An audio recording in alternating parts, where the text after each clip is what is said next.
باللہ من الشیطان الرجیم بسم اللہ الرحمن الرحیم۔ حدیث نمبر 3 صحیح بخاری شریف۔ ان حضرت صلی اللہ علیہ وسلم پر وحی کا ابتدائی دور اچھے سچے پاکیزہ خوابوں سے شروع ہوا۔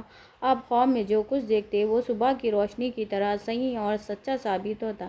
پھر من جانب قدرت آپ تنہائی پسند ہو گئے اور آپ صلی اللہ علیہ وسلم نے غار حرا میں خلوت نشینی اختیار فرمائی اور کئی دن اور رات وہاں مسلسل عبادت اور یاد الہی و ذکر و فکر میں مشغول رہتے جب تک گھر آنے کو دل نہ چاہتا۔ توشہ ہمراہ لیے ہوئے وہاں رہتے۔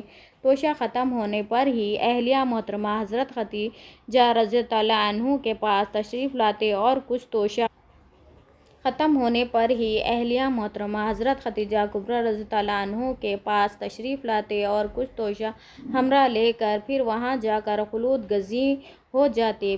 یہی طریقہ جاری رہا یہاں تک کہ آپ پر حق منکشف ہو گیا اور آپ غار حرا ہی میں قیام پذیر تھے کہ اچانک حضرت جبرائیل علیہ السلام آپ کے پاس حاضر ہوئے اور کہنے لگے کہ اے محمد پڑھو۔ آپ فرماتے ہیں کہ میں نے کہا کہ میں پڑھنا نہیں جانتا۔ آپ صلی اللہ علیہ وسلم فرماتے ہیں کہ فرشتے نے مجھ کو پکڑ کر اتنے زور سے بھینچا کہ میری طاقت جواب دے گئی۔ پھر مجھے چھوڑ کر کہا کہ پڑھو۔ میں نے پھر وہی جواب دیا میں پڑھا ہوا نہیں ہوں۔ اس فرشتے نے مجھ کو نہایت ہی زور سے بھینچا کہ مجھ کو سخت تکلیف محسوس ہوئی۔ پھر اس نے کہا کہ پڑھ۔ میں نے کہا میں پڑھا ہوا نہیں ہوں۔ فرشتے نے تیسری بار مجھ کو پکڑا اور تیسری مرتبہ پھر مجھ کو بھینچا۔ پھر مجھے چھوڑ دیا اور کہنے لگا کہ پڑھو اپنے رب کے نام کی مدد سے جس نے پیدا کیا اور انسان کو خون کی پھٹکی سے بنایا۔ پڑھو اور آپ کا رب بہت ہی مہربانیاں کرنے والا ہے۔ بس یہی آیتیں آپ حضرت جبرائیل علیہ السلام سے سن کر اس حال میں غار حرا سے واپس ہوئے کہ آپ کا دل اس انوکھے واقعے سے کانپ رہا تھا۔ آپ حضرت خدیجہ رضی اللہ عنہ کے پاس تشریف لائے اور فرمایا کہ مجھے کمبل اڑا دو، مجھے کمبل اڑا دو۔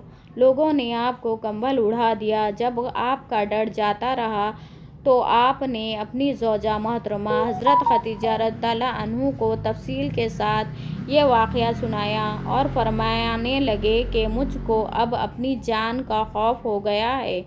آپ کی اہلیہ محترمہ حضرت خدیجہ رضی اللہ عنہ نے آپ کی دراز بندھائی اور کہا کہ آپ کا خیال صحیح نہیں ہے۔ خدا کی قسم آپ کو اللہ کبھی رسوا نہیں کرے گا۔ آپ تو اخلاق فاضلہ کے مالک ہیں۔ آپ تو کنبہ پرور ہیں۔ بے کسوں کا بوجھ اپنے سر پر رکھ لیتے ہیں۔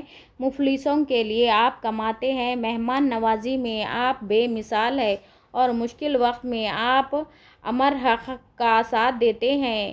ایسے اوصاف حسنہ والا انسان یوں بے وقت ذلت و خواری کی موت نہیں پا سکتا۔ پھر مزید تسلی کے لیے حضرت خدیجہ رضی اللہ عنہا آپ صلی اللہ علیہ وسلم کو ورقہ بن نوفل کے پاس لے گئے جو ان کے چچا زاد بھائی تھے اور زمانہ جہالت میں نصرانی مذہب اختیار کر چکے تھے اور عبرانی زبان کے کاتب تھے۔ چنانچہ انجیل کو بھی حسب منشاء خداوندی عبرانی زبان میں لکھا کرتے تھے۔ انجیل سریانی زبان میں نازل ہوئی تھی، پھر اس کا ترجمہ عبرانی زبان میں ہوا۔ ورقہ اسی کو لکھتے تھے۔ وہ بہت بوڑھے ہو گئے تھے یہاں تک کہ ان کی بینائی بھی رخصت ہو چکی تھی۔ حضرت خدیجہ رضی اللہ عنہا نے ان کے پاس آپ کے حالات بیان کیے اور کہا کہ اے چچا زاد بھائی، اپنے بھتیجے محمد صلی اللہ علیہ وسلم کی زبانی ذرا ان کی کیفیت سن لیجیے۔ اور بولے کہ بھتیجے آپ نے جو کچھ دیکھا ہے اس کو تفصیل سناؤ۔ چنانچہ آپ صلی اللہ علیہ وسلم نے ازل و اول تا آخر پورا واقعہ سنایا، جسے سن کر ورقہ بے اختیار ہو کر بول اٹھے، یہ تو وہی ناموس معزز رازدان فرشتہ ہے جسے اللہ نے حضرت موسیٰ علیہ السلام پر وحی دے کر بھیجا تھا۔ کاش میں آپ کے اس عہد نبوت کے شروع ہونے پر جوان عمر ہوتا۔ کاش میں اس وقت تک زندہ رہتا جب کہ آپ کی قوم آپ کو اس شہر سے نکال دے گی۔ رسول کریم صلی اللہ علیہ وسلم یہ سن کر تعجب سے پوچھے کہ کیا وہ لوگ مجھ کو دیں گے، حالانکہ میں تو ان میں صادق و امین و مقبول ہوں۔ ورقہ بولا، ہاں یہ سب کچھ سچ ہے، مگر جو شخص بھی آپ کی طرح امر حق لے کر آیا لوگ اس کے دشمن ہی ہو گئے ہیں۔ اگر مجھے آپ کی نبوت کا وہ زمانہ مل جائے تو میں آپ کی پوری مدد کروں گا۔ مگر ورقہ کچھ دنوں کے بعد انتقال کر گئے، پھر کچھ عرصے تک وحی کی آمد موقوف رہی۔